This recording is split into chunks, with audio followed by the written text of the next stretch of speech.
Hola, buenas tardes. Mi nombre es Arely Rocha y voy a estar presentando un análisis sobre la violencia de género en el contexto educativo. Para esto realicé entrevistas a dos compañeras de la carrera de medicina, de hecho parte de mi salón, con el objetivo de conocer su percepción, experiencias y nivel de conocimiento sobre este tema.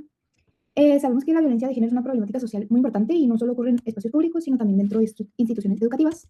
Y para realizar estas entrevistas es importante entender que la violencia de géneros incluye diferentes formas como feminicidio, homofobia, lesbofobia y discriminación hacia las personas trans. Por ejemplo, en México se han reportado altos índices de feminicidio, lo que refleja pues, una gravedad en el problema. Además, las personas trans enfrentan altos niveles de violencia y discriminación, lo cual afecta su esperanza de vida. Y también hablando de las fobias, la homofobia o la lesbofobia, se sabe que el hogar es el principal lugar de rechazo y violencia, impartida especialmente por figuras masculinas. Entonces, no solo queremos que se evite este tipo de violencia en el hogar, sino también en un contexto educativo, ¿no? Si en su hogar no están seguros, pues en la escuela mínimo que haya un poquito más de respeto a estas personas.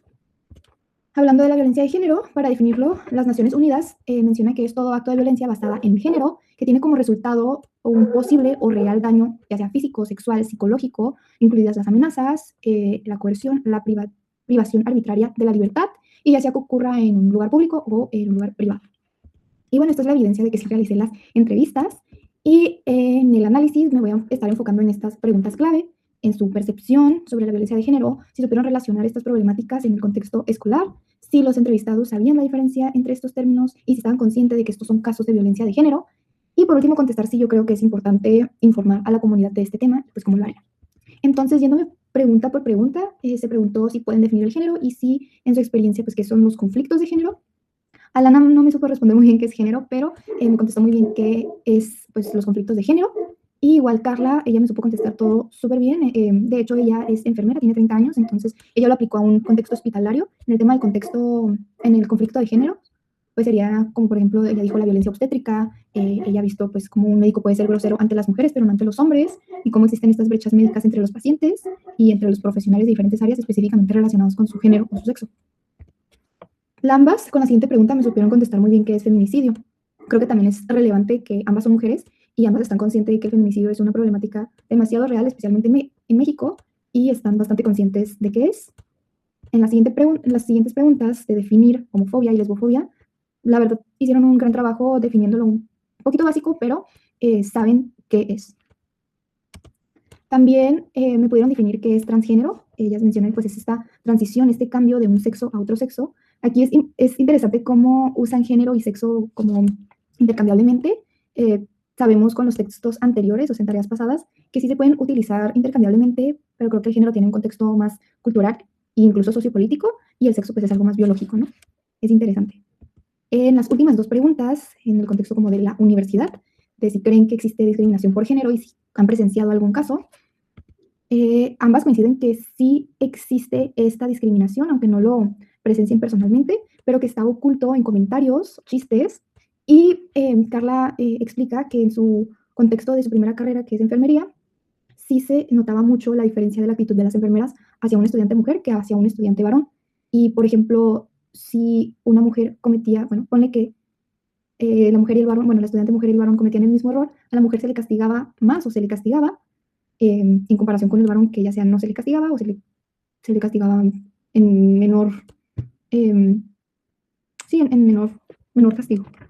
Y por la última pregunta de que si creen que existe en la universidad discriminación por orientación sexual no heterosexual y si ha presenciado algún caso, ambas me contestan que no les ha tocado presenciar ninguna, pero que de igual manera pues sí es algo que existe. Incluso Carla se va más allá a explicar que le llama la atención que en Quest y en Otay hay más, existe más el tema de la inclusión, porque pues ella en sus tiempos casi no se veía eso, y además en el campus se ve bastante diversidad. Ella menciona que a través del outfit, el cabello, el comportamiento de los estudiantes logran expresar su orientación, y eso es creo que clave para destacar que creo que ya no hay miedo o tanto miedo en el qué dirán y en la discriminación. No tienen miedo a ser discriminados por su orientación sexual. Creo que es algo relevante ahí. En resumen, en estas preguntas claves al inicio de la presentación, pues en su percepción, ambas entrevistadas sí demostraron tener una idea general de qué es la violencia de género, especialmente en estos conceptos de feminicidio y homofobia o lesbofobia. sí supieron relacionar las situaciones porque ambas coincidieron que sí existe violencia o discriminación, aunque muchas veces es indirecta, como a través de estos chistes o comentarios o el trato desigual. En términos de la terminología, las entrevistadas sí lograron diferenciar entre feminicidio, homofobia y lesbofobia y utilizaron definiciones básicas y creo que relacionadas como a su contexto, ¿no? Personalmente. Y en lo último de si tienen conciencia, no siempre estuvieron personalmente experimentando esos casos de discriminación, pero reconocen que sí existen, que estas situaciones sí son violencia de género, aunque muchas veces están normalizadas. Y pues la importancia de informar, y para concluir, creo que es bastante importante informar a la comunidad escolar sobre la violencia de género, porque muchas veces estas formas de violencia pasan desapercibidas, ¿no? Está esta normalización que lo logramos ver a través de comentarios y chistes o actitudes, y hay una falta de educación formal sobre el tema, o sea, nos hace falta poder definir bien en qué consiste, cómo lo contextualizamos y cómo se ve en la vida real. Por ello creo que es importante hacer campañas informativas, por ejemplo, entregar volantes o trípticos, de definir bien estos conceptos para tener pues conciencia de qué es, y a pesar de que esté normalizado, no es bueno, es violencia al final de cuentas y nos afecta a todos.